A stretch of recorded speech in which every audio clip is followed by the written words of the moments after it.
Assalamualaikum warahmatullahi wabarakatuh. Bismillahirrahmanirrahim. Alhamdulillahi rabbil alamin. Wassalatu wassalamu ala rasulillah wa ala alihi wa ashabihi ajma'in. Allah berfirman, a'udzubillahi minasyaitonir rajim. Alladzina atainahumul kitab ya'rifunahu kama ya'rifuna abna'ahum wa inna fariqan minhum la yaktumuna al-haqqa wa hum ya'lamun. Sadaqallahul azim. Terima kasih Tuan Imam Ustaz Amin. Allah berfirman di dalam surah Al-Baqarah ayat 146 tentang orang-orang yang diberikan kitab, yang diberikan Alkitab, yakni golongan Yahudi dan Nasrani. Allah kata alladzina atainahumul kitab, orang-orang yang diberikan kepada mereka itu kitab, yaitu golongan Yahudi dan Nasrani. Ya'rifunahu, mereka kenal Nabi Muhammad. Kama ya'rifuna abna'ahum, seperti mana mereka mengenali anak-anak mereka. Kemudian Allah Ta'ala sebut tentang perangai mereka ini, la yaktumunal haq, menyembunyikan kebenaran, sedangkan mereka itu mengetahuinya. Baik, di dalam Al-Baqarah 146 ini Allah Ta'ala beritahu bahawa orang Yahudi dan orang Nasrani itu yang diberikan kitab, kita sebut ahlul kitab, mengenali Nabi Muhammad sallallahu alaihi wasallam lebih daripada mereka mengenali anak-anak mereka, atau menyerupai mengenali anak-anak mereka. Kama ya'rifuna abna'ahum, macam depa kenal anak-anak depa. Depa kenal Nabi tu macam depa kenal anak depa. Maknanya kenal sungguh. Kalau kita dengan anak kita ni kenal, suara dia boleh kenal, tak lalat dia tak mana pun tahu, perangai dia lagu mana pun tahu, apa yang dia suka, apa yang dia tak suka pun kita tahu. Perangai anak kita ni lagu mana kita tahu, nyebai ke, suka perongoi ke, anak kita ni suka merajuk ke, semua kita tahu. Belum lagi cerita tentang suara anak kita, kita boleh kenal, cara dia berjalan kita boleh kenal. Kita duduk dalam bilik tidur, kita dengar anak kita balik, kita tahu lah anak mana balik ni. Anak ada lima lelaki semua. Main balik lambat. Pasal apa? Pasal bendera. Pasal mana buang tak erti. Kita boleh kenal mana satu hak berjalan ni. Hak nombor 2 jalan deras sikit, hak nombor 3 ni slow sikit, hak nombor 4 bagi salam dulu, hak nombor 5 je ni 24 pintu pula dah. Allah Ta'ala kata orang Yahudi dan Nasrani itu mengenali Nabi Muhammad macam mereka kenal anak-anak mereka. Maknanya kenal sungguh lah. Pasal apa mereka kenal tak? Pasal Nabi Muhammad tu disebutkan kisahnya dalam kitab Taurat dan Injil. Dia bagi tahu secara detail Nabi Muhammad tu nama apa. Sampai Nabi Isa sebut dalam kata-kata Nabi Isa namanya Ahmad atau Muhammad, disebut. Tak ustaz, dalam kitab tu dia sebut, Injil tu dia sebut Ahmad. Nabi Isa kata Ahmad, tapi Nabi kita Muhammad. Macam mana cerita tak? Saya ni nama Muhammad Kazim, tapi orang kampung saya panggil Ikram. Orang TikTok panggil saya Duke. Orang tak apa nak kenal Ustaz Elias bin Kazim. Dia Elias dulu, lepas tu baru Kazim. Saya dah lama mengikuti pengajian Ustaz Elias bin Kazim. Bila masa pula belasalah, nampak sangat dia tak ikut tuan. Nama saya pun macam-macam, nama Nabi pun macam-macam. Nama Nabi Muhammad, nama Nabi Ahmad, nama Nabi Al-Amin, nama Nabi Muqaffi, nama Nabi Muzammil, Mudathir. Nama Nabi Yasin, nama Nabi Taha, nama Nabi Al-Hashir, nama Nabi Al-Aqib. Banyaknya. Ada 200 nama Nabi. Salah satunya yang disebut ialah Ahmad. Sekali di dalam Al-Quran. Yang disebut Muhammad 4 kali dalam Quran. Jadi daripada perkataan Ahmad tu pun, kata dasarnya pun daripada perkataan yang sama. Muhammad ke, Ahmad ke, Tahmid ke, Mahmud ke, perkataan basic dia satu. Jadi tuan-tuan yang saya hormati, bila kita sebut bahawa orang-orang Yahudi dan Nasrani mengenali Rasulullah, macam mana mereka mengenali anak-anak mereka, mereka kenal sungguh. Sebab itu ada seorang pendeta Yahudi nama dia Abdullah bin Salam di Madinah. Dan ada seorang pendeta di Mekah nama dia Waraqah bin Naufal. Waraqah bin Naufal ni bila datang sahaja Siti Khadijah bawa Nabi mai jumpa dia, tanya. Dia kata, Pak Long, mari dulu ni suami saya ni duduk dalam gua. Duduk dalam gua Hira ni. Kata mai benda apa tu, mai duduk peluk dia. Main duk suruh dia baca Iqra' lah apa lah. Jadi laki saya balik kata, menggigil lah. Ni main nak tanya kat Pak Long ni, siapa dia hak main duk peluk suami saya ni. Saja nak tanya lah siapa dia, main duk takut lah suami saya ni. Dia suruh duk baca Iqra', bacalah. Siti Khadijah tanya dekat Waraqah bin Naufal. Tuan-tuan, Ustaz Waraqah ni orang Perak ke? Tak, itu tadi dia cakap, translate. Kata Waraqah, kalau aku ada di waktu dia berdakwah, waktu dia mengajak orang pada Islam, aku akan tolong dia, aku akan bantu dia. Tapi aku tua, aku tak lama dah. Aku beriman dengan dia, ni Nabi ni. Waraqah bin Naufal tu, dia dengar cerita tu pun tahu dah, ni Nabi. Kalaulah aku ada waktu kamu dihalau, waktu kamu akan dihalau nak dibunuh orang Mekah, aku akan bantu kamu, wahai Muhammad.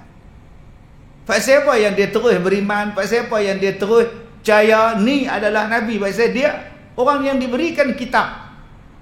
Dah dibagi tahu dah Nabi Muhammad ni struktur tubuh dia macam ni, badan dia macam ni, orang dia macam ni, apa akan jadi di Mekah dah bagi tahu dah. Dan bila sampai Nabi hijrah ke Madinah, ada pula pendeta Yahudi. Nama dia Abdullah bin Salam.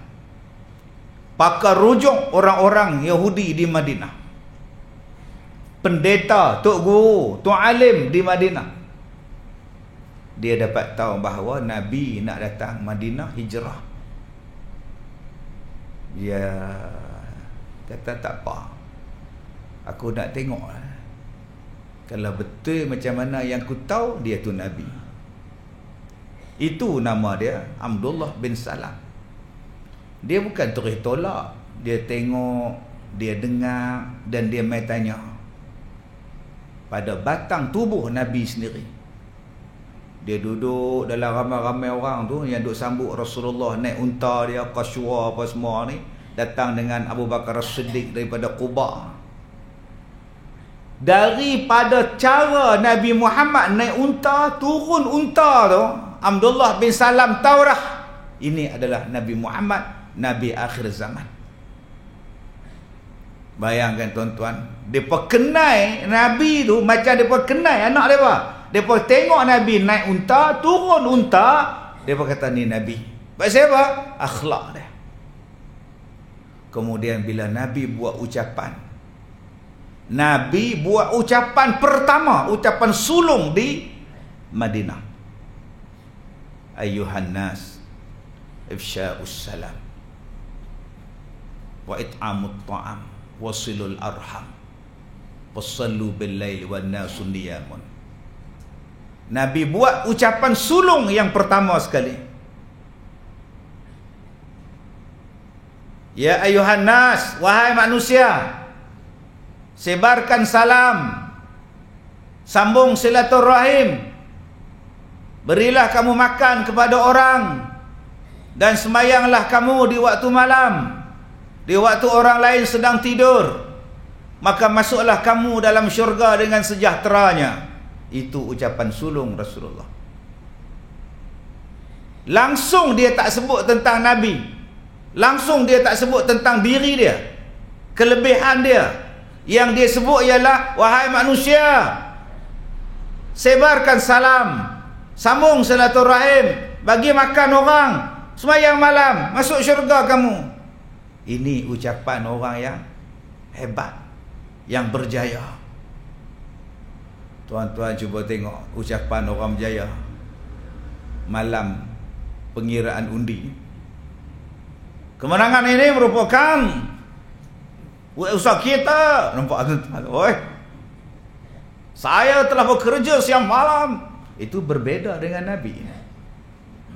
Nabi dia tak sebut, saya melalui perjalanan yang jauh untuk sampai ke Madinah. Dia tak sebut.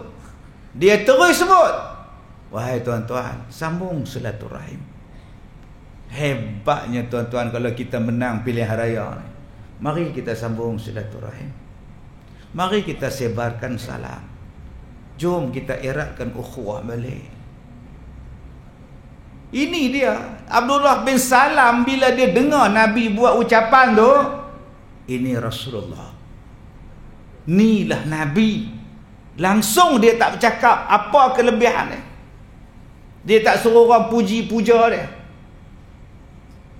Tapi Abdullah bin Salam ni tak puas hati.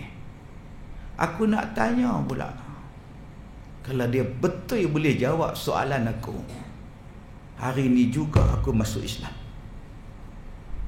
Tuan-tuan, dia mai tanya dengan Nabi SAW beberapa perkara. Lepas Nabi jawab, la ilaha illallah wa annaka rasulullah, masuk Islam tu kan. Dia balik, dia masuk Islam tu bukan untuk dia seorang. Dia pendeta, dia tok guru, dia orang yang dirujuk oleh orang Yahudi, penasihat depa. Orang Yahudi ni dengar cakap dia tok guru, tuan, bukan tok gurau. Bila dia Islam, dia balik jumpa dengan puak-puak dia. Puak-puak dia tanya, tuan, apa pendapat kamu tentang laki-laki yang baru sampai dari Mekah? Dia adalah Rasulullah, dia Nabi akhir zaman. Berimanlah kamu kepada Allah, berimanlah kamu pada dia. Tak boleh pakai punya ustaz. Terus tak boleh pakai. Sebelum tadi belah pagi tu, hanglah tok guru kami, hanglah apa semua kami. So kata petang tu berubah, Nabi Muhammad tu Nabi kita, jom beriman dengan dia. Agama wang. Ini ada projek dengan Muhammad ni. Terus tuduh Nabi macam-macam. Padahal sebelum ni punya duk hormat dia, Abdullah bin Salam. Pasal apa? Pasal dia tutup guru mereka. Sa kata tok guru ikut Nabi Muhammad, terus tak betul.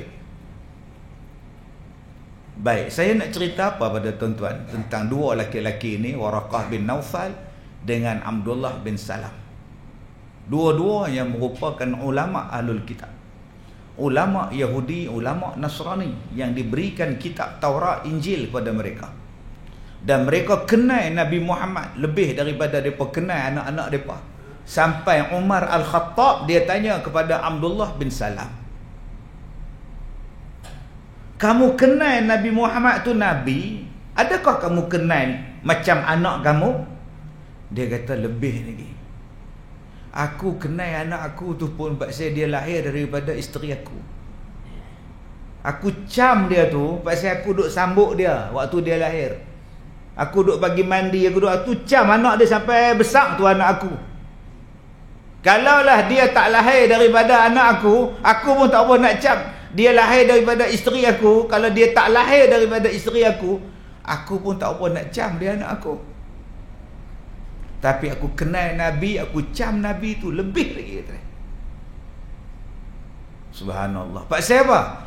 Apa yang cerita tentang Nabi Muhammad jelas dalam ada Taurat dan Injil. Kalau tidak, mereka tak kenal Nabi macam tu. Maknanya detail. Keluarga apa, nama pun disebut. Sifat lagu mana. Bukan Abdullah bin Salam saja tahu. Orang Yahudi pun tahu. Orang Yahudi pun baca kitab mereka. Kitab perjanjian lama lah apa semua ni. Mereka baca dan mereka kenal Nabi Muhammad. Habis tu pasal apa mereka tolak Nabi Muhammad kan? Satu, pasal Nabi itu jalurnya ialah Ismail bin Ibrahim. Bukan susur jalur daripada tok nenek mereka, Ishaq bin Ibrahim. Mereka kata Nabi Muhammad susur jalur dia orang Arab, kita bukan orang Arab.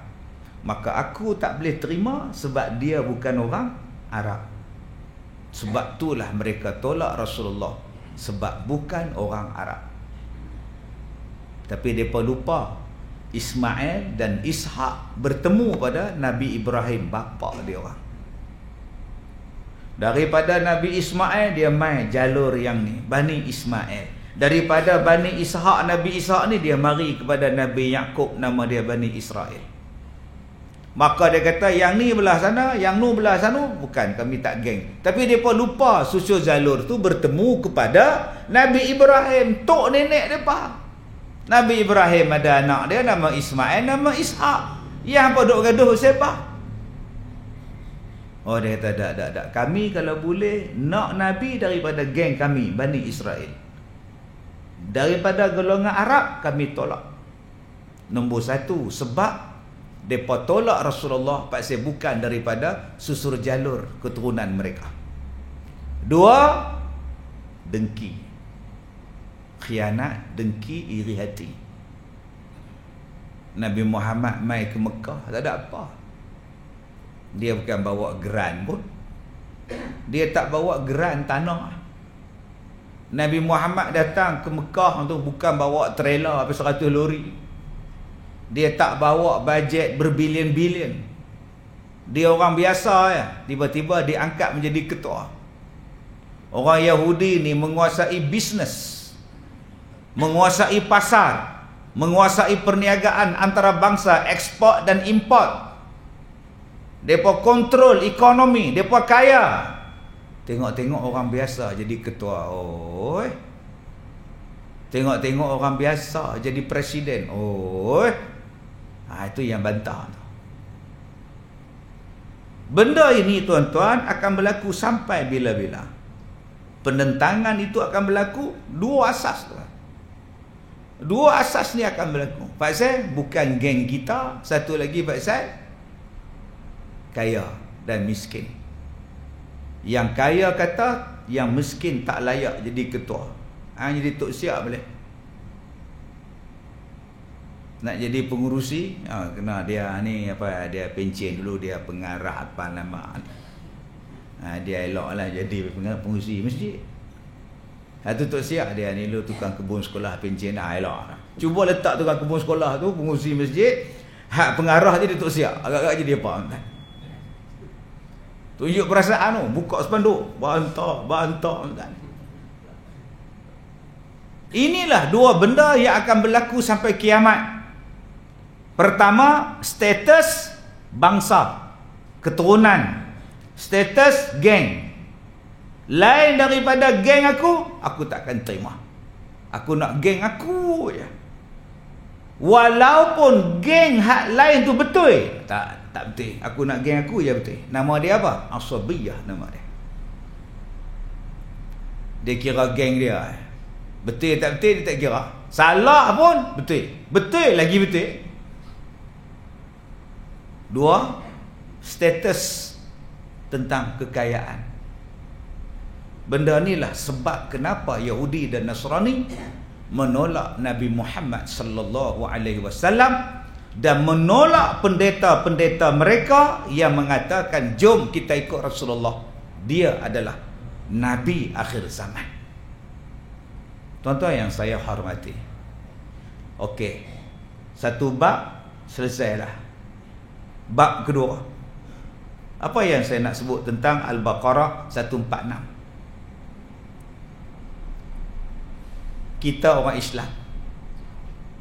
Kita orang Islam. Nabi kita, Nabi Muhammad. Soalan dia, setakat mana kita kenal Nabi kita? Yahudi itu kenal Nabi Muhammad sama macam mereka kenal anak-anak mereka. Kita ni pula Islam, mengaku umat Nabi Muhammad, tang mana yang kenal Rasulullah? Cara dia berjalan lagu mana? Cara dia duduk lagu mana? Cara dia makan macam mana? Bayangkan tadi saya sebut, mereka Yahudi ni tengok Nabi naik unta pun kenal dah tu Nabi. Apa beza dia dengan orang yang naik unta biasa ni? Mesti ada perbezaan ni. Kita tang mana yang kita tahu tentang susuk tubuh badan Nabi Muhammad sallallahu alaihi wasallam. Maka bila kita tak kenal Rasulullah, bila nak datang cinta? Saya buat contoh. Minat kereta, suka dengan kereta. Minat kereta, suka kereta, pakar kereta lain. Kita buat contoh anak-anak kita, orang-orang muda kita ni yang minat kereta. Antara yang minat kereta ni anak saya. Dia nak beli kereta Vampire saya tu. Dia kata 2030 dia beli. Saya kata lagi berapa tahun lagi ni? Lagi 7 tahun. Kereta tu pun 2011. Tua bangka dah kereta tu. Tak lama dah kereta tu relai. Dia kata tak apa ya, kereta ni payah nak jumpa dalam Malaysia. Pasal apa pula? Orang lain Vampire, ayah punya Vampire. Memang susah nak jumpa kan? Baik, tuan-tuan yang saya hormati, takkan belah mereka je derma, saya pun nak derma ke? Abang, main belah ni bang. Tak ji, orang lain yang dapat dosa, dapat pahala. Saya dapat dosa, tak ji. Lawa jangguan. Baik. Tuan-tuan yang saya hormati, abang dia kutip tabung lupa nak kata apa tadi. Baik, orang yang kenal kereta lain, dia minat kereta lain. Orang yang kenal kereta, dia dengar saja pun tuan-tuan dia tahu enjin ni ada masalah apa. Cuba start tengok. Dia tengok tu pun. Oh ni. Ini piston ni, piston goyang ni. Oh, dia tahu piston goyang. Ini selalu turun bukit naik bukit ni. Dia masuk gear tu pun dia tahu dah. Di kereta ni selalu reverse. Bukit di atas, dia selalu reverse ke bawah belakang. Kita kata betul rumah saya tu, rumah di atas, nak naik kena di atas, nak ghostan reverse ke bawah. Dia kata ni masalah yang tu. Bila masa dia tahu rumah saya duduk atas bukit. Bukan bukit lah, rumah tu tinggi pada jalan. Bila nak keluar kena reverse ke belakang, turun, dia tahu. Tu nama dia pomen. Tu nama dia expert. Tu nama dia mekanik. Ada orang yang cuma minat kereta, tapi minat apa pun dia tak tahu. Tambah pula beli kereta hak besar tu, nak masuk tangan tukar, nak repair apa pun tak tahu, dia tutup balik. Kereta jenis hak kecil ni kita boleh prodek ke sini, masuk tangan. Jenis kereta hak besar ni tuan-tuan, enjin betul-betul besar dengan hak depannya.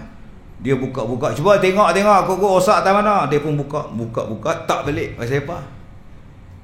Nak masuk ke mana, tangan penuh segala enjin. Lalas dia hantar pada siapa? Pada tukar. Dia minat kereta lain, dia pakar kereta lain. Orang yang pakar kereta ni tuan-tuan, dah lah dia minat satu kereta, dia cari pula wayar tang sini, yang ni tang sini, yang ni tang sini. Allah, dia lebih lagi tuan-tuan kereta dia. Begitulah kita mengenali seseorang. Antara suka pada seseorang minat pada seseorang lain. Saya suka dengan dia, suka je lah. Tapi kalau minat tuan-tuan, hari jadi dia pun dia tahu, kegemaran apa pun dia tahu, pantang larang apa pun dia tahu, asal daripada mana pun dia tahu. Pasal dia minat. Sebab tu ada orang main jumpa saya, bila dia jemput saya ceramah, pergi masjid dia, sebelum ceramah nimbang lah, ustaz duduk di mana? Soalan dia, ustaz duduk di mana? Kalau tuan-tuan jadi saya lah, apa aspek tuan-tuan pada dia? Dia tak follow. Kalau dia follow saya, dia mesti tahu saya duduk di Ipoh. Dia hanya dengar je. Dia dengar je Kazim Elias, tapi dia tak tahu Kazim Elias ni duduk di mana. Bila jumpa tu, ustaz duduk di mana? Tinggal di mana? Di Ipoh. Oh, saya ingat orang Kuala Lumpur. Maknanya hang tak follow, hang cuma tahu. Ada pula yang buat-buat tahu, nama dia pala tahu. Kita menjemput yang bahagia Datuk Ustaz Kazim Elias dari Pusat Pendidikan Al-Baqarah. Menung kita. Bila masa pula aku didik lembu. Al-Baqarah tu lembu betina. Al-Barakah.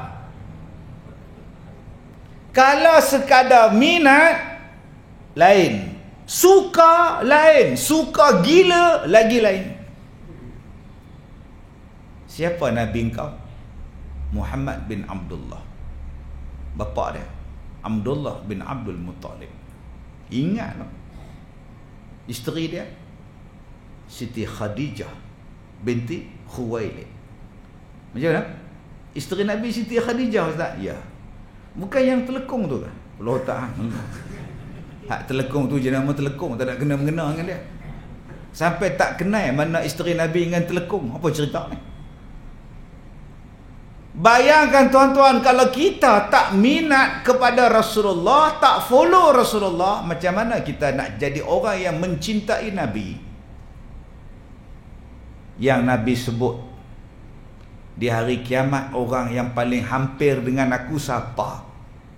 Yang Nabi sebut manusia yang paling hebat tu siapa? Iman yang paling sempurna tu siapa? Orang yang mencintai aku lebih daripada dia mencintai diri dia, mak bapak dia. Dia cintai aku lebih daripada dia cinta pada isteri dia. Itulah orang iman yang hebat. Macam mana nak cinta tuan-tuan kalau tak kenal? Kamu sayang isteri kamu ke sayang Rasulullah? Sayang isteri saya lah Ustaz. Tak boleh. Hang kena sayang Rasulullah. Rasulullah Nabi je. Ni isteri Ustaz. Oh, nampak tak? Rasulullah tu Nabi je. Yang ni isteri Ustaz. Oi, Nabi je hang kata. Nabi Muhammad tu Nabi je Ustaz. Oi, ni isteri saya. Hang kata je. Hang ingat nama orang ke je? Selamalah hari ini ada orang kata dia tu hanya tahu tentang Quran saja, ilmu lain dia tak tahu. Maknanya Al-Quran ni rendah pada ilmu lain ke?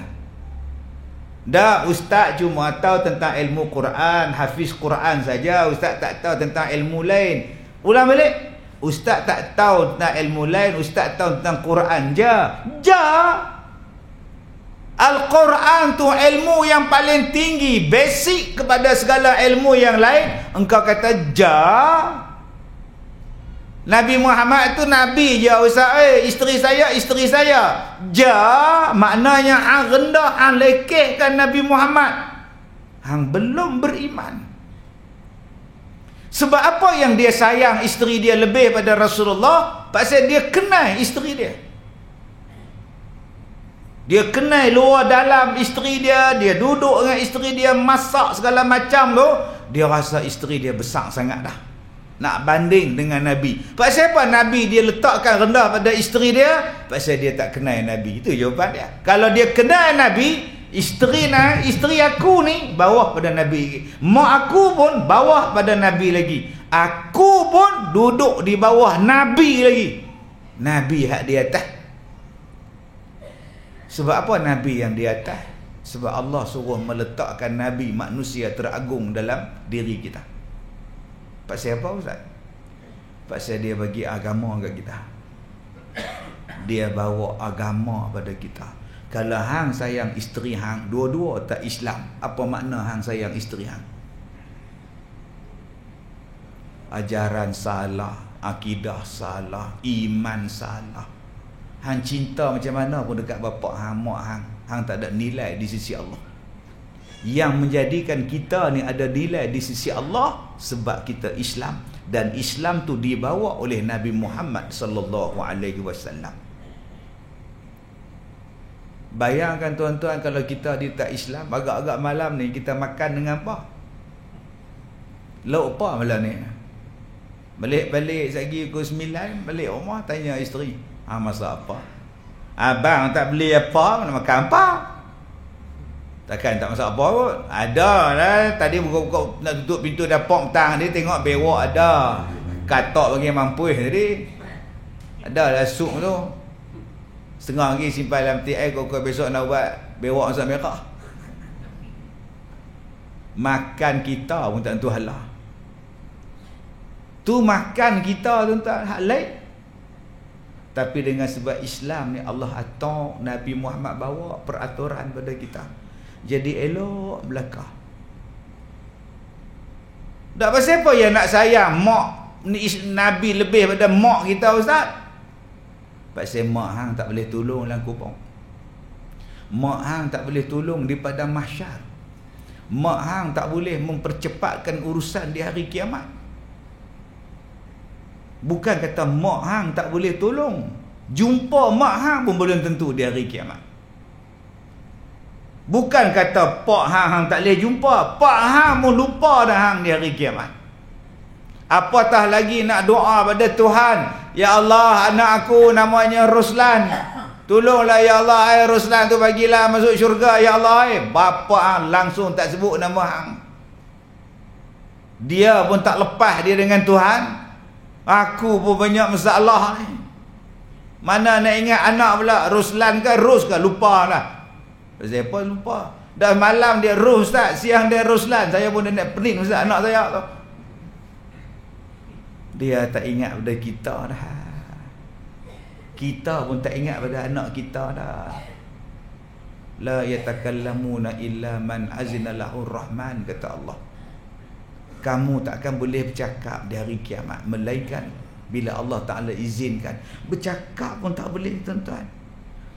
Bukan kata bercakap pun tak boleh dah. Tengok kiri kanan pun tak dah. Tak peduli dah. Aku telanjang tak peduli dah. Orang lain telanjang pun tak peduli dah. Cuba tuan-tuan hari ni orang telanjang kat Pekan Serai. Tinggal ceramah saya ni. Dengan kamera ni habis, dia bawa tu pula tu pergi ambil orang telanjang. Dengan Ustaz Ami, imam pun pergi sekali tak. Pasal apa tu imam pergi? Saja nak tengok orang mana lah. Tak sembahyang isyak malam tu. Pasal apa? Pasal banyak benda kita fikir. Nak buat konten dalam TikTok, nak jadi model cerita. Tapi di hari kiamat tak ambil tahu dah, hai orang, aku telanjang pun aku tak ambil tahu, orang lain telanjang pun aku tak tengok dah. Angkat muka pun tak dah. Tapi Nabi Muhammad pada masa tu tak pernah lupa kat kita. Dia cari kita.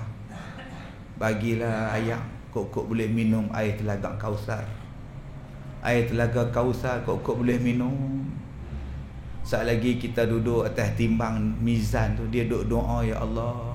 Saat lagi kita duduk laluan titian sirat, salim ya Allah, salim ya Allah. Selamatkanlah orang ni ya Allah, salim ya Allah. Orang lain tak ingat apa dah. Nabi yang tak lupa kat kita. Macam mana kita tak letakkan dia lebih pada mak pak kita? Tuan-tuan yang saya muliakan, kita kalau boleh masuk lah tuan-tuan, tempat yang seronok, kena bayar. Nak masuk tu kena bayar, tapi sanggup beratung. Tuan-tuan ingat dulu orang nak jual, nak beli iPhone ni. Besok kedai buka pukul 9 pagi. 9 malam tu orang tidur depan pintu kedai. Siap bawa toto, bawa bantal lagi. Pasal apa? Pasal nak beli handphone. Beratok depan pintu tu. Lepas dia memanjang tu sampai ke hujung tu. Pasal apa? Nak beli handphone. Sanggup tidur daripada maghrib. Besok buka-buka kedai, tapa tu beli. Ada dia bagi dekat orang belakang, hai. Mai ganti tempat aku balik. Mai. Tak ada, aku suka hang lah. Aku suka hang lah. Siapa suruh main lambat? Padahal dia masuk dalam kedai tu, dia bayar duit nak beli, bukan free. Dia tak peduli dengan orang lain dah. Dia masuk. Syurga ni tuan-tuan lagi hebat. Siapa masuk Allah tak mau keluar dah. Nikmat yang tak terhingga dah. Qul mata'ud dunya qalil wal akhiratu khairul liman ittaqa, kata Allah An-Nisa 77. Tapi Nabi Muhammad bila masuk syurga, dia tunggu kita depan pintu syurga. Dia nak masuk dengan kita sama-sama. Dia tak pernah lupa kita. Mana ada dia lupa?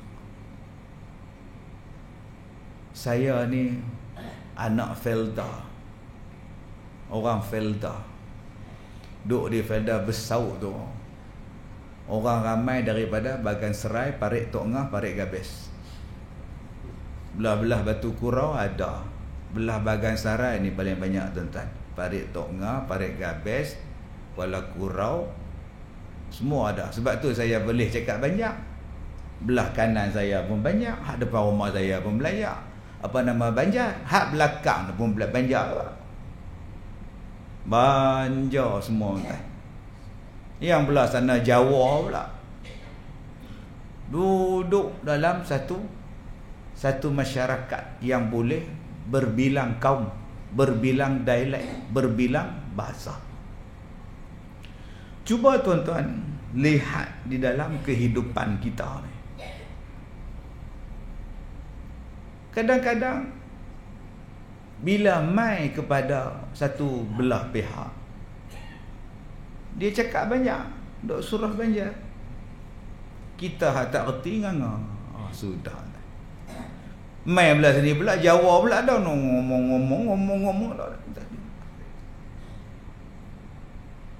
Nabi Muhammad dia bukan jenis tu mari belah Batu Kura pula mu nak pergi mana wah. Tahu pergi mana tahu. Nak letih nak mapuh. Wah mapuh pula dah. Dia mari belah Batu Kurau, dia cakap sain Batu Kurau. Mari belah Kelantan pula. Oh berapa tu? Dia tinggal pula kita pula lah. Nabi Muhammad tu orang Arab. Semua ni umat dia.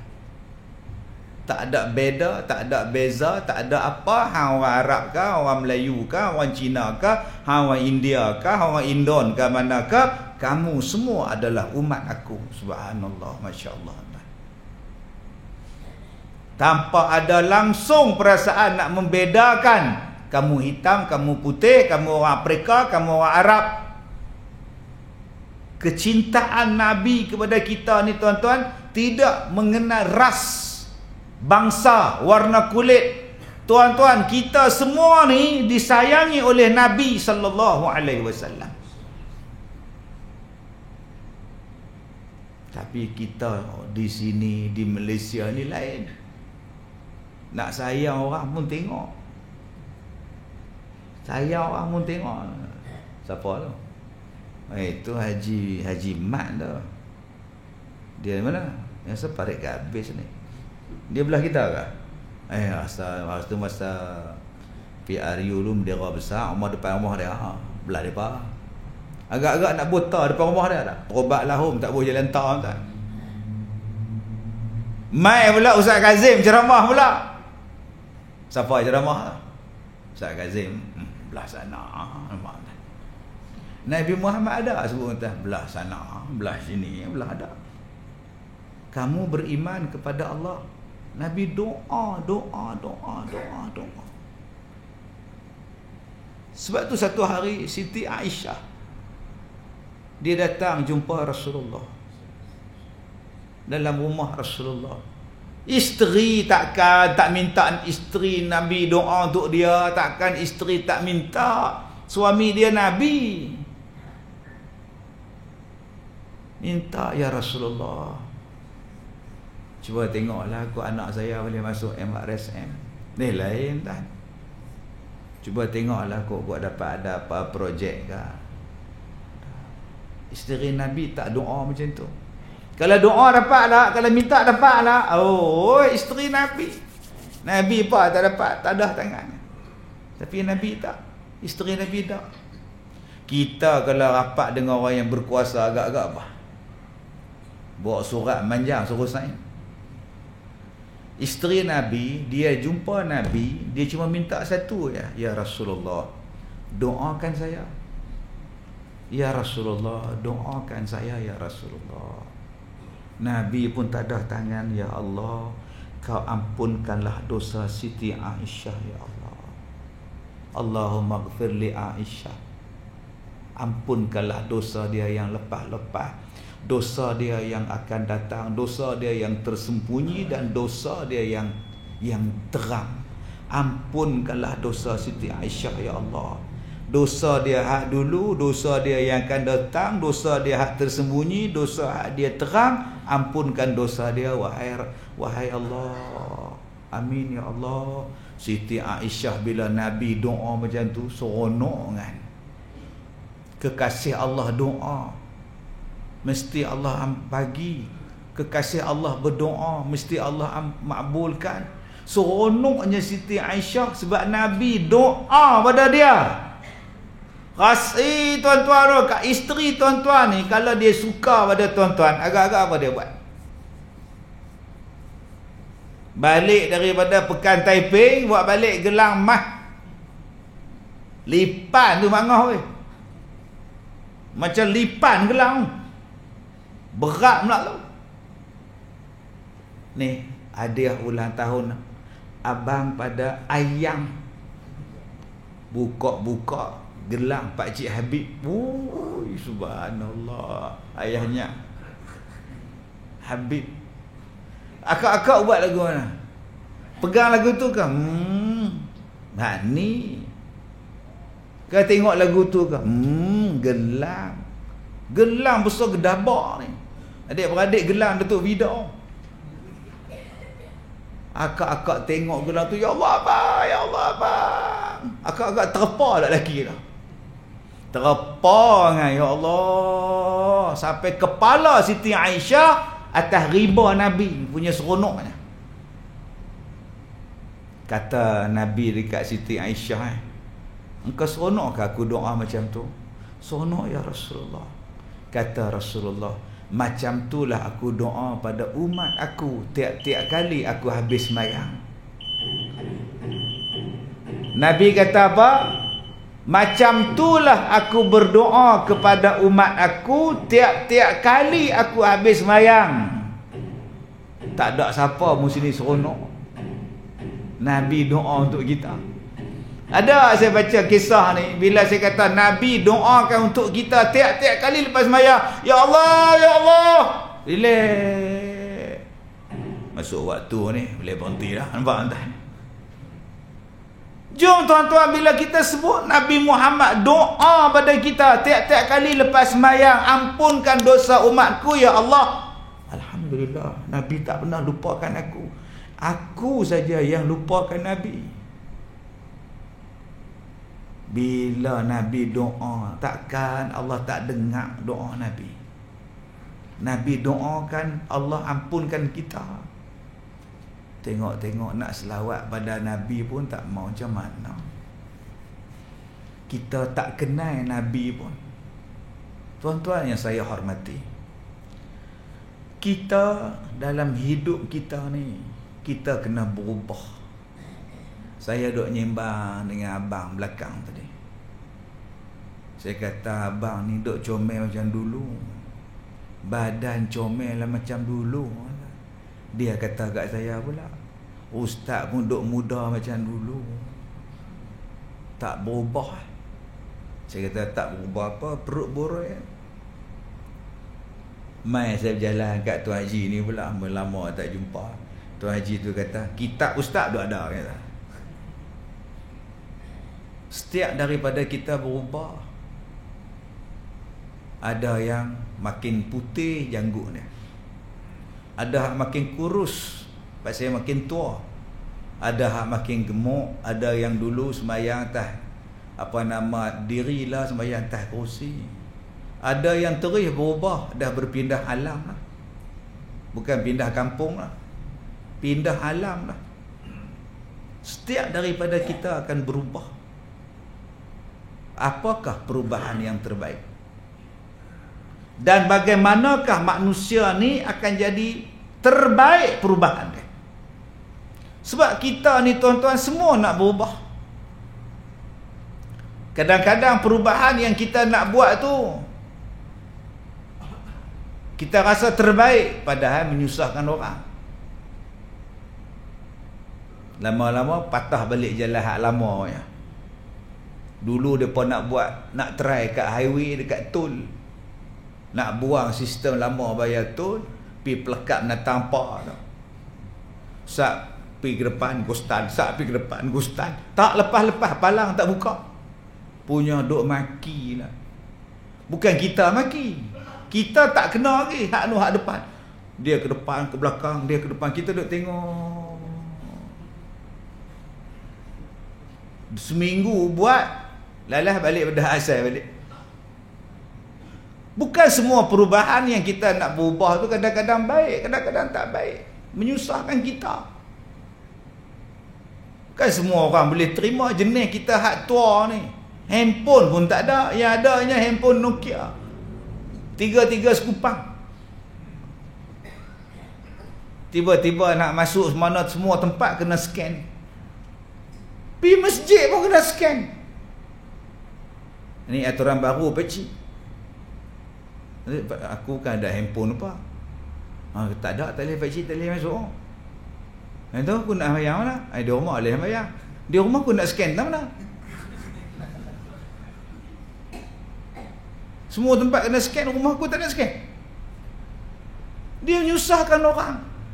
Bukan semua benda yang berubah kita kena ikut. Sebab kita ni suka ikut dunia luar.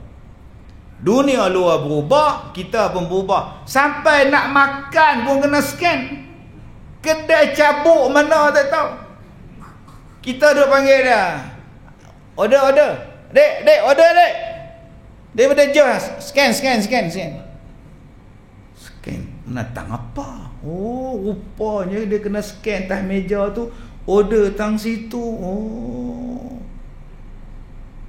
Kita nak scan apa? Macam mana tu haram jadah tu nampak tak? Dia haram jadah terbit. Bodoh ke siapa punya kepala otak anda. Saya senang Dek, Maisat, saya tak reti ni menatang ni. Boleh tak order tangan? Order sekarang boleh tak? Kalau tak boleh, saya nak balik. Boleh. Boleh pula. Pasal kita ni minum ayak teh tak ada gula. Duk tulis dalam list dia. Teh. Tak ada gula ni, nak tulis macam mana tu, tak guna buat. Kita minum Milo kosong. Dia tulis Milo. Dia main, kita bukan minum Milo ni campur susu semua. Kita minum Milo kosong, tak ada gula. Dia hak kenal dengan manusia, kena manusia. Saya nak beli hunsuk, toge tak mau. Mana? Toge tak mau. Boleh tak tuan-tuan pergi scan tu?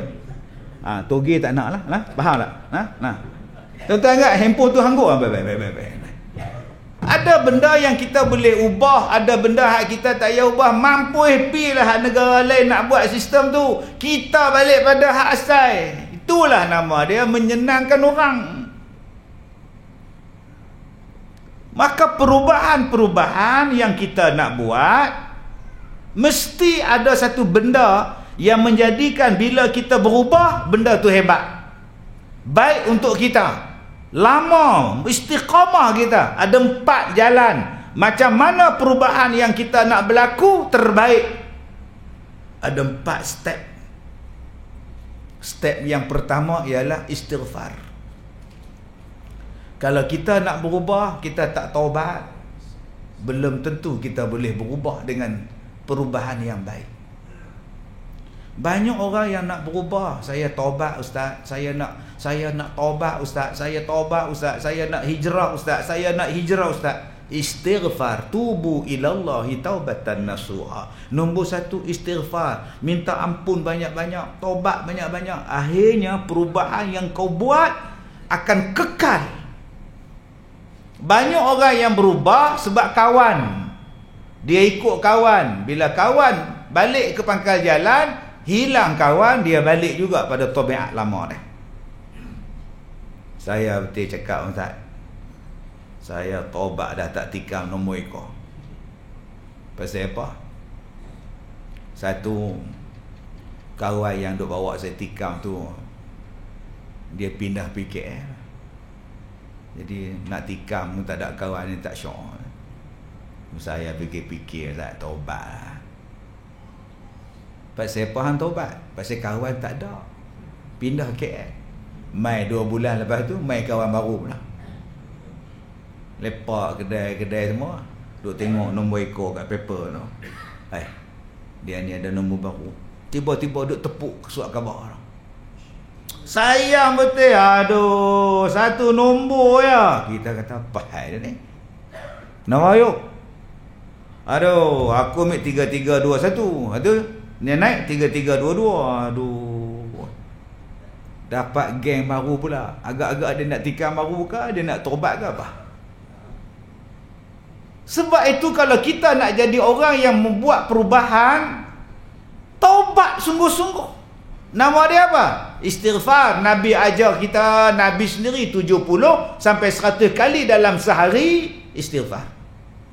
Maka perubahan yang kita buat ni lama entah. Dulu kita tak pernah main masjid. Malam tu tergerak hati nak mari masjid. Mari masjid, tengok-tengok pintu masjid bahagian serai boleh buka sendiri. Tak payah tolak. Diri dekat dia berjalan. Hebat pintu ni. Macam supermarket. Saat lagi nak keluar pada masjid, buka lagi sekali pula. Dia kata aku nak main dalam masjid. Isteri kata bagilah suamiku tobat lah. Pukul 5.30 mari dah sembahyang subuh. Tengah duk sembahyang sunat 5.30 subuh. Dia kali-kali belakang, pintu tu sat buka, sat tutup, sat buka, sat tutup, orang tak ada. Sudah. Hantu bah. Tak ada sembahyang subuh tuan, lari balik. Sampai sekarang tak datang lah. Pasal apa? Masjid tu ada hantu, tak mau main. Padahal pintu tu rosak sensor dia. Pasal apa yang dia tak istiqamah? Dia berubah dengan tidak disertai taubat. Nombor 2, bagaimana perubahan yang kita lakukan itu berkekalan. Berselawat ke atas Nabi sallallahu alaihi wasallam. Sallallahu alaihi wasallam. Allahumma salli ala Muhammad. Allahumma salli ala Muhammad. Selawat tak tinggal. Sebab tu ada tok guru bila dia duduk kuliah selawat Allahumma salli ala Muhammad. Tuan-tuan yang saya hormati, Allahumma salli ala Muhammad. Setengah orang dia kata apa ni, sat-sat Allahumma salli apa ni, nak mengajar kan nak selawat. Dia selawat, kita dengar dia selawat, dia dapat pahala. Bila dia selawat, kita jawab selawat dia, kita pun dapat pahala. Tuan-tuan, kita ni duduk di masjid bahagian serai ni tiap-tiap malam kuliah. Kita punya tiang masjid ni tuan-tuan ada tiles. Tiles tu dah turun color pasal kita duduk sandar tiap malam. Mu tengok dinding-dinding nek lusuh dah color. Maknanya tiap-tiap malam orang dengar kuliah. Datang pula ustaz macam-macam. Ustaz yang rajin selawat. Datang ustaz pula hak cerita, mengajak, dia gelak dulu baru dia mengajak. Ustaz ni nak kata apa? Dia gelak dulu baru dia ngajak. Ni saya nak abang satu cerita lah. Dia gelak dia dulu. Ada ustaz pula hak ya banyak. Ya? Ya. Baik. Jadi ya. Banyak sudah. Lantaklah tuan-tuan oi. Tuan-tuan duk mengaji ni, Tok Ustaz duk kata apa kat dia? Pasal apa? Pasal Nabi kata, siapa yang datang majlis ilmu, Allah memudahkan dia jalan-jalan masuk syurga. Tuan-tuan tak seronok dipermudahkan jalan-jalan masuk syurga. Sampai besok kita mati, orang tengok tiang kita tu, orang ingat kita. Orang tengok dinding tu, orang ingat kita. Situlah arwah duduk dulu. Sampai saya pernah jumpa satu tiang di masjid saya dulu, orang tak berani duduk tiang dia bila dia mati. Sebab dia duduk di tiang tu berpuluh-puluh tahun. Tiap-tiap kali lepas maghrib dia sandar kat tiang, dia dengar tok guru mengaji. Orang tak berani dah sebab tempat tu dia cuk. Sampai dia mati pun orang tak berani duduk tempat dia. Pasal apa? Duduk terbayang dia duduk ada. Rupa-rupanya tuan-tuan, kita duk belajar ni, Allah memudahkan jalan kita masuk syurga. Jadi kalau ada ustaz-ustaz di tempat kita ni, tak kira lah selagi mana dia mengajar tu betul, mai yang mengaji. Takdir Allah keluar-keluar pada masjid, langgar dek kereta, mati, syahid kita. Kita ingat dia tidur, duk sandar elok kat tiang. Habis kuliah duk tidur lagi, lepas maya isyak tidur lagi. Pergi ketuk-ketuk dia, mati dia. Syahid dia. Sebab tu kalau tuan-tuan saya mengajak, tuan-tuan tidur, tak apa, saya tak marah. Saya tak marah. Apa tuan-tuan nak buat, buatlah. Pasal tuan-tuan duduk dalam taman-taman syurga. Tapi dia tidur ustaz, buat macam mana mengantuk. Masjid sejuk ekor.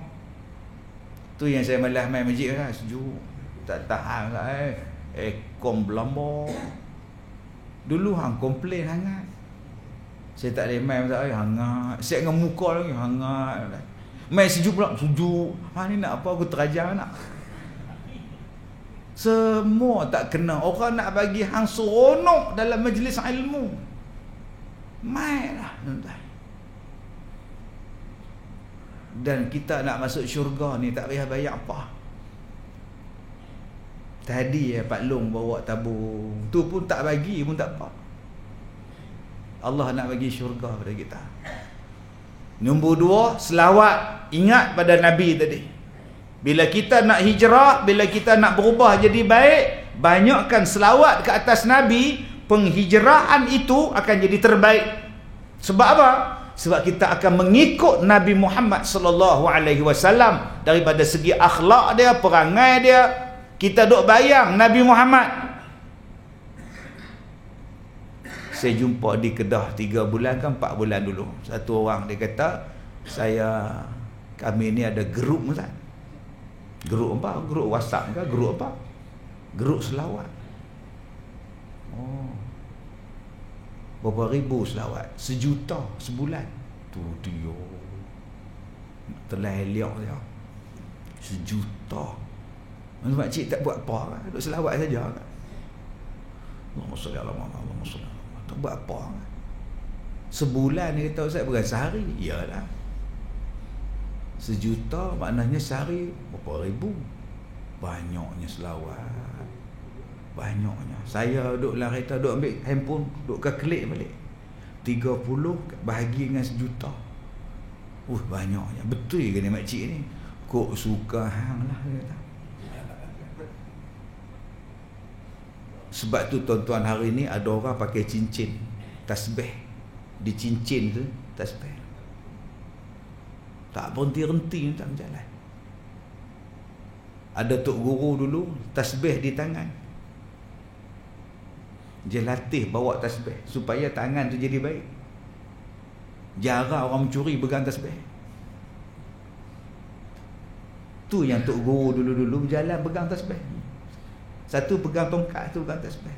supaya jari ni jadi baik. Sebab yang banyak buat jahat ni jari. Tasbih tu mengajar supaya jadi baik tangan tu. Sebab tu tongkat, bila baca khutbah, tongkat atas mimbar tu kena ada. Supaya orang yang baca khutbah, tangan dia diam. Dia tak macam ceramah, dua-dua belah tangan naik. Khutbah bukan macam tu. Kita hendaklah, apa ingat ni ceramah politik kan? Pegang satu tongkat, baca. Tambah sekarang pula tuan-tuan, ada kertas pula, lagi kena baca. Bila nak tukar muka surat lain, tongkat tu duduk atas bahu, pegang balik. Dia berkhutbah di atas mimbar tidak sama dengan berkuliah. Berkuliah boleh khutbah lain sikit. Dia suruh tetap tegap tu, dia letakkan tongkat. Tuan-tuan, waktu dengar khutbah, semua sunat menghadap kiblat.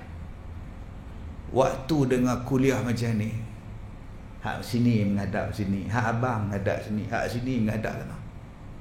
Waktu dengar khutbah, semua menghadap kiblat, tak boleh membelakangkan, makruh. Dia duduk atas tangga tu menghadap ke jamban.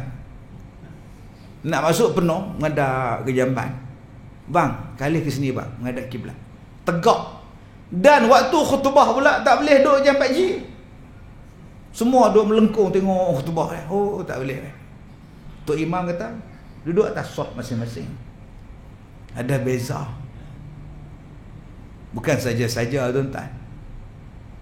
Tongkat ada faedah, tasbih ada faedah. Nak selawat, hari ni saya ceramah pakai kepiah putih, kadang pakai songkok hitam, kadang pakai serban. Ulama-ulama ni tuan-tuan, tang serban pun. Tuan-tuan pernah tengok ada orang serban, dia tutup dua-dua telinga. Dua-dua telinga tu duduk dalam serban dia. Ada orang yang serban dia tutup telinga belah kanan, telinga belah kiri dah. Ada pula hak kanan dia buka, tutup telinga belah kiri kain serban dia. Ada pula hak serban dia dua-dua telinga nampak serban dia atas. Tang tu pun ada makna dia tuan-tuan. Ada yang ekor serban jatuh belah kanan, ada yang ekor serban jatuh belah kiri. Pun ada makna dia tuan-tuan. Sampai tahap macam itu. Orang Melayu kita lain. Cuba tuan-tuan tengok orang Melayu kita beratik la ilaha illallah. Jenis yang tak tahu apa ni, la ilaha illallah, la ilaha illallah. Tu yang lus kepala. Duduklah kereta lagu tu, macam patung tak cermin. Ada dia ajar kita, la ilaha illallah, la ilaha illallah. Tak il tu dia angkat kepala. Macam-macam tuan-tuan. Mai jenis hak tak mengaji apa ni tuan-tuan, ngarut ni apa ni. Ada setiap makna dia tu. Begitulah dengan bacaan selawat ke atas Nabi sallallahu alaihi wasallam. Apa selawat paling bagus? Allahumma salli ala sayyidina Muhammad wa ala ali sayyidina Muhammad. Oh, bergaduh pula ustaz. Nabi Muhammad selawat ada sayyidina ke tak? Bergaduh pula. Allahumma salli ala Muhammad ke sayyidina Muhammad? Bergaduh pula. Yang tak selawat tak bergaduh, elok mendam. Pasal apa bergaduh tu? Pasal sayyidina apa? Makan bubur haji. Dia elok mendam tuan-tuan. Haji lah, dan ekor lah, dan ulang lah apa. Kita hadus selawat pula bergaduh. Tak, pendapat ustaz lagu mana? Lagu apa? Lagu rock. Apa salahnya Allahumma salli ala sayyidina Muhammad wa ala ali sayyidina Muhammad. Kita bubuh sayyidina. Pasal apa? Ustaz bubuh sayyidina. Sebab dalam Quran surah An-Nur ayat 63 Allah Ta'ala kata, jangan panggil Nabi Muhammad macam kau panggil kawan-kawan kau. La tad'u du'a ar-rasul ka du'a li ba'dakum ba'dah. Jangan kau panggil Nabi Muhammad macam kau panggil kawan-kawan kau. Surah An-Nur ayat 63. Sebab tu kita bubuh Sayyidina Muhammad. Allahumma salli ala Sayyidina Muhammad wa ala ali Sayyidina Muhammad. Macam mana pula dalam sembahyang, Ustaz? Kalau dalam sembahyang kita bubuh Allahumma salli ala Muhammad wa ala ali Muhammad kama sallaita ala Ibrahim wa ala ali Ibrahim. Pasal apa tak ada Sayyidina pula, Ustaz? Sebab Nabi kata sembahyanglah kamu macam mana kamu tengok aku sembahyang. Dah. Simple punya hidup. Ia nak bergaduh pasal di luar sembahyang kita sebut Allahumma salli ala Sayyidina Muhammad. Dalam sembahyang Allahumma salli ala Muhammad. Pasal apa? Pasal Nabi baca macam tu dalam sembahyang. Dan Nabi perintahkan kamu sembahyanglah macam mana kamu tengok aku sembahyang. Simple. Ni sampai buat forum khas. Apa hukumnya membaca Sayyidina? La ilaha illallah. 3. Perubahan yang kita nak buat akan jadi hebat, akan jadi besar bila kita bersedekah. Orang yang banyak bersedekah, dia akan dapat mengubah hidup dia. Orang yang banyak infak, dia akan mengubah hidup dia. Sehari dia tak sedekah, dia susah hati. Kalau dia mari ke masjid, selepas dia sembahyang, mata dia liar mencari mana tabung. Tabung tak ada. Pasal apa? Dia memang sedekah. Sebab bila dia sedekah tu, dia tenang. Bila dia sedekah tu, dia buat apa benda pun dia jadi seronok. Ada setengah orang bila mari masjid, dia tegak cari mana dia tabung. Aku nak sedekah. Oh, ada dekat dinding. Ada juga orang, dia tegak kepala, dia cari tabung. Pasal apa? Tabung tu bila berjalan 4 hujung tu dekat pintu masjid, tolak terus keluar. Ada orang tunggu kat pagar pula. Tak pernah faham, tak faham dah.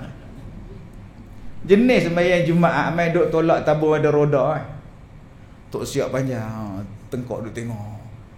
Pasal apa Tok siap? Dah minggu lepas 16 tabung dah. Ada hak balik 14, 2 lebung dah.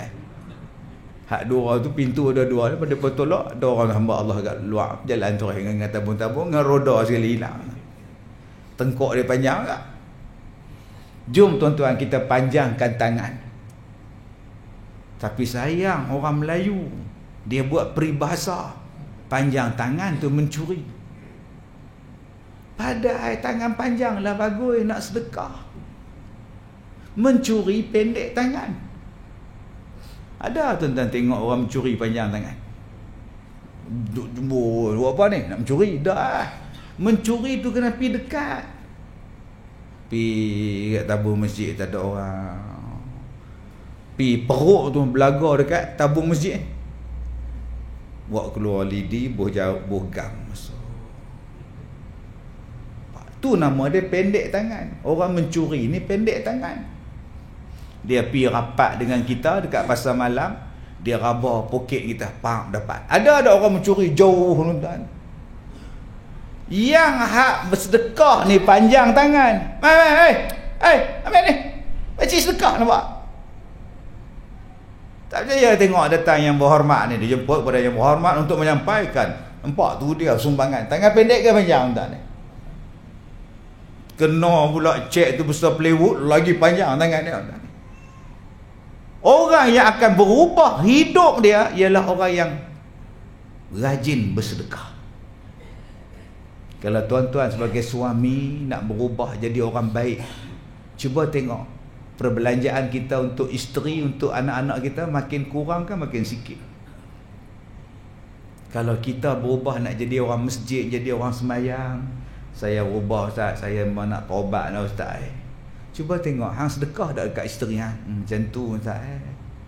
Sebelum dia pergi masjid belanja sebulan 100 lah, pergi masjid tinggal 90 Ustaz. Dia ambil RM10 pula, kita duit minyak tak pergi masjid. Tak, dia takkan berubah pasal hang kedekut. Yang keempat, perubahan yang kita akan buat akan berjaya. Apa dia? As-salah limiqatiha. bila kita sembahyang di awal waktu. Orang yang akan berjaya ialah orang yang sembahyang di awal waktu. Dia buat apa pun dia akan berjaya. Tapi kalau kita menangguh-nangguhkan waktu solat, sembahyang last minute, makan bertantan, tengok TV berjam-jam, berjalan berkilo-kilo, lepas tu dah hujung-hujung waktu baru nak sembahyang, kamu takkan jadi berjaya. Jom tuan-tuan, kalau kita nak berjaya, jaga solat. Kita peniaga kedai, lagi 15 minit nak masuk waktu, buat turun roller, harap maaf, solat. Bang ya, main masjid, Allahu Akbar. Habis-habis sembahyang, buka kedai, naik ke atas pula. Ni, mesyuarat. Kita nak syarat pukul apa? 12.45. Dah dekat Zuhur tu. Lepas sembahyang Zuhur, 1:30. Sembahyang Zuhur dulu, lepas sembahyang kita mesyuarat. Fikir dulu. Akad nikah pukul apa? Akad nikah pukul 12. Zuhur 1:03. Dekat sangat tu. Kalau gitu kita buat lepas Zuhur lah. Senang. Ini tidak, tuan-tuan. Saya itu pergi mana kan, nak jumpa dengan pengantin, bakal pengantin, nak jemput saya. Saya kata makan pukul apa? Makan pukul 12. Lambat kan? Selalu 11:30. Habis makan pukul apa? Habis pukul 3. Tak apa. Betul? Lepas tu kami tak ada lah. Nak pergi mana pula? Nak ambil sesi fotografi. Lepas kahwin kena ambil gambar kat taman, nak tidur atas rumput, melompat atas pokok semua.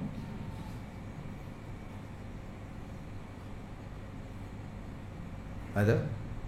Sampai petang tu sampai pukul apa? Maghrib je mana? Asar lagu mana? Asar lagu mana?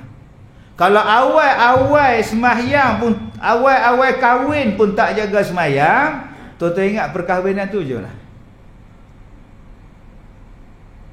Berapa banyak benda yang kita buat, kita tak jaga sembahyang, tapi kita nak benda tu berkat.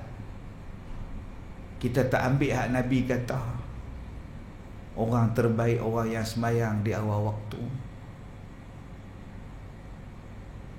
Dulu tadi ada brother tu tanya saya, sampai-sampai nak mayang maghrib, dia mai tanya saya, Assalamualaikum. Assalamualaikum. Kenapa tak bertanding? Saya tengok muka dia bahan, awak tak bertanding? Aduh, dah sihat lah. Dulu naik kursi roda lah, sihat boleh bertanding lah. Dia ni perli aku ke? Buat riuh betul pakcik, mana dia brother? Tak ada. Balik apa? Balik ke ada ke? Sayang Ustaz tak bertanding. Leceh betul.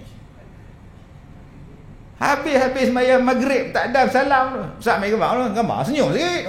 Amboi bertanding ni bersepak. Tuan-tuan yang saya muliakan, saya cakap, tapi orang bukan tahu saya hebat kat orang Masjid Bagan Serai. Tuan-tuan ingat saya minat dengan politik kan? Saya tuan-tuan pun kenal saya pada muda, saya dah mengajak tuan-tuan. Mana ada saya ceramah sentuh apa benda bala terus ni. Tapi saya punya lontaran, saya punya teguran, saya punya nasihat, kata-kata hak selagi betul-betul. Sebab tu saya ni tak pernah tak kena gam. Ada yang gam saja. Saya jenis cakap-cakap, anak gam-gam, peduli apa aku. Saya takut pada Allah. Dan saya selalu keluarkan benda-benda supaya kita boleh fikir untuk sama-sama kita buat.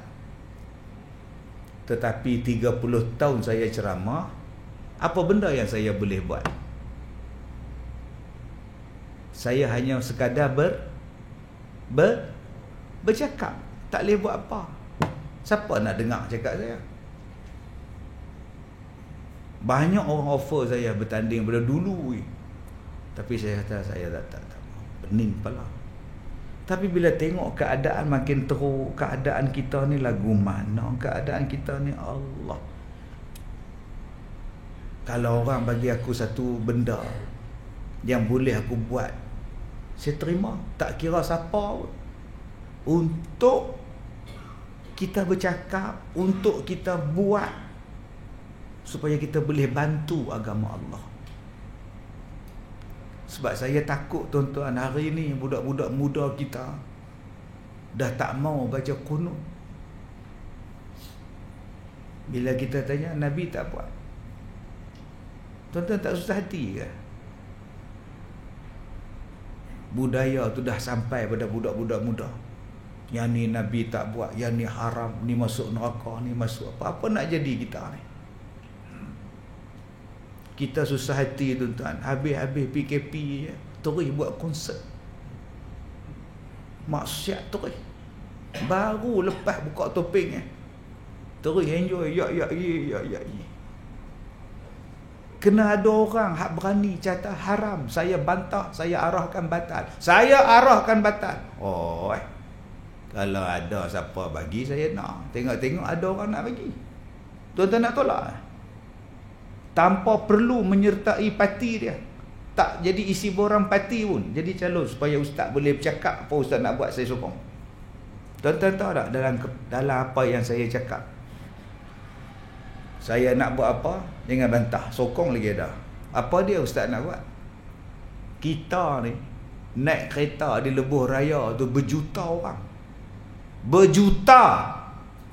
Balik kampung je berjuta. Berapa ramai tak sembahyang?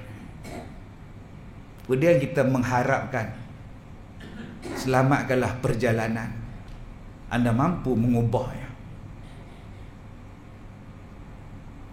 Semayang kadang-kadang di Plaza Tol tu, bilik surau dia nak ambil wuduk tu, belaga punggung punya sempit. Dah lah ada batu pula tu, saya kena 2 kali belaga kepala, celaka betul, bengkak kepala ni. Siapa lah yang pergi buat tempat wuduk ada batu kat atas dia, kepala otak apa jenis ni tuan-tuan? Dia kata senang nak buh kepiah, dan senang bengkak kepala aku, tahu tak? Dah lah kita duduk tunduk, bangkit-bangkit, aduh tuan-tuan ni. Saya komplain kat Lebuh Raya, ada tempat ada pecah bom dah tu. Kan bagus. Bubuh lah sangkut apa, senang buh kepiah. Tak payah buh batu belaga kepala. Jenis hak punggung besar tuan-tuan, kita duduk tunduk ngambil wuduk, dia pula nak keluar, terus sagak kita bawah. Saya kata kat depa, saya nak buat masjid di RNR. Setiap masjid, setiap RNR ada di masjid. Ada masjidnya. Ada Tok Imam, ada Tok Siap, ada Tok Bilal, ada bank. Masuk waktu aja azan. Sesi minyak 4 biji hang boleh buka, kedai burger hang boleh buka, kedai mata kedara hang boleh buka dekat RNR segala tu. Lagi besar pula masjid tu lagu tu, surau. Buat pengumuman, diminta kepada semua pengguna-pengguna Lebuh Raya, sila datang ke masjid untuk menunaikan solat zuhur berjamaah. Allahu agak-agak penuh dengan masjid. Doa, ya Allah selamatkanlah perjalanan kami, ya Allah. Ambillah balik jalan lah. Itu baru satu benda hak saya nak buat, supaya orang semayang. Hak bab ekonomi saya tak cakap ni bab hak nak buat cepat ni. Saya duduk di Langkawi, duduk makan mi kari, mai pakcik tua lah, 70 lebih lah. Dia ni menyanyi dekat airport, busking nama dia. Hak duduk main keyboard. Tuan-tuan pernah tengok duduk menyanyi. Dia kata, ustaz, boleh tak tolong menyanyi dekat busking saya tu? Saya saja, kenapa? Saya kok ustaz menyanyi kok ada lebih sikit lepas. Boleh lah, sebab nak tolong insyaAllah. Saya pun saya punya flight 10.30 pagi. Saya pun bila dapat mikrofon lupa nak berhenti macam ceramah kita. Pukul 9 tak berhenti. Dapat mikrofon biarkan nama gahe. Mojuki ravani hai. Zindagi ho kuch bhi nahi tere mere. Sudah tuan-tuan, penyanyi ni ustaz. Pelancong India pula datang. Tu dia pakai buh duit. Pak cik ada main keyboard tengok tuan-tuan ni. Saya nak buat baju simen tak larang saya. Ni je larat pun baju simen tak larat lah. Saya kata okey kot. Cik Ramli pula. Buh dia Ramli ngongan 10 saya tak berhenti. Panggilan terakhir untuk Datuk Muhammad Kazim. Sudah tuan-tuan. Berlari. Itulah pertama kali saya berlari. Punya laju macam tu di airport. Kali yang pertama dulu di Turki. Tersilap nombor gate. Hak dalam tiket nombor lain, hak betul skrin nombor lain. Saya duk tunggu bila masa ke Kuala Lumpur tak ada flight, tak panggil aku seorang sini ni. Tengok kat skrin Kuala Lumpur gate nombor 10, berlari pula tuan-tuan. Turki punya airport besar gedabak tuan-tuan. 10 kali ganda KLIA tu, mampus ni. Besar gila airport Turki tu. Hak baru ni saya berlari pula dalam Malaysia pertama kali. Saya rempuh barisan, minta maaf saya dah lambat, tolong bagi laluan. Sebab pun kenal, pelancong pun kenal. Ustaz Kazim. Tuan-tuan, depa pula tolak beg saya hak galah dengan handphone semua tolak. Polis pula kata ustaz larilah saya. Lepas saya lari tutup pintu, naik atas kapal terbang berlari pula. Letih duduk kat labek lari ni. Pramugari tu kata, encik face mask encik terlupa nak pakai. Dah lah kita letih lari. Cik face mask tak pakai. Saya direct cakap skirt. Nganga dia tengok saya ni orang mana ni. Dia tanya saya, mana face mask? Saya tanya dia, mana ni pakai skirt? Apa je tak? Pakai face mask, tak pakai, tak berdosa. Pakai. Dia lintas dan masa dia tengok. Kalau saya hari itu tuan-tuan, nombor 2 saya akan buat. Semua atas kapal terbang tu tutup aurat. Walaupun lama dah kita duduk biar mereka. Tuan-tuan ingat mereka suka pakai macam mereka pun tak suka. Tu yang saya buat tu. Benda saya nak buat. Makcik-makcik kalau pramugari tu tutup aurat, makcik pun tenang nak tidur atas kapal terbang. Lah duk pakai skirt, pakcik pula duk hujung sekali, kita duk tengah. Pakcik tu zat-zat lembek tengok. Sekejap lagi main tegak, kita tarik main tegak balik. Sekejap lagi dia tengok kita lentok, dia tengok. Kena pramugari tu nak lintas dia tengok ke belakang pula. Sampai bila nak macam tu?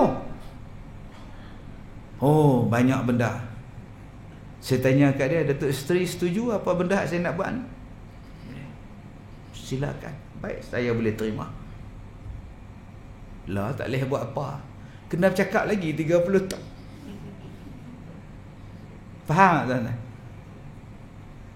Tak ada jalan lain ke ustaz? Baru nak tanya, tak ada jalan lain. Mari kutuk gila yang gitu. Saya harap hak mana naik ni, buatlah untuk Islam. Buatlah untuk agama kita. InsyaAllah. Kita doalah ustaz-ustaz, ulama-ulama ni yang menang ni, insyaAllah bolehlah memerintah. Tok-tok guru banyak ni, ustaz-ustaz ni. Dan kalau takdir Allah hak lain pula naik, kita tak tahu entah siapa naik siapa turun ni. Yang penting Islam didaulatkan. Sebab dalam fiqh al-watan, fiqh kenegaraan, perkara pertama yang wajib dipertahankan ialah akidah. Nombor 2 ialah kedaulatan negara. Jangan abaikan dua benda ni.